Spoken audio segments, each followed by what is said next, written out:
Hello viewers, I hope everyone is always fine. So আজকে আমরা এই দুপুর রোদের মধ্যে পানি তেলা খাওয়ার জন্য চলে আসলাম, মানে তাল খাওয়ার জন্য চলে আসলাম আমাদের এলাকার পাশে।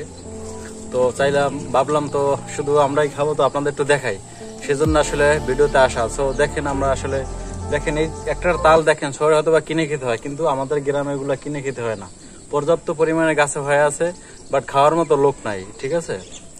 তো হয়তোবা আমার ভিউয়ার্সের যদি পারতাম তো সবাইকে হয়তোবা তাল খাওয়াইতাম, কিন্তু সেটা তো আর সম্ভব না। সো আপনাদের মাঝে শেয়ার করলাম। দেখেন আসলে আমাদের এলাকায় দাওয়াত রইল বরিশাল পটুয়াখালীর দিকে, আপনারা আসবেন। আসলে আপনাদের আসলে প্রত্যেক এরকম এই সিজনে আমি পর্যাপ্ত পরিমাণ তাল খাওয়াইতে পারবো। তো ঠিক আছে, ভালো থাকেন এবং দেখতে থাকেন আমাদের তাল খাওয়ার দৃশ্য।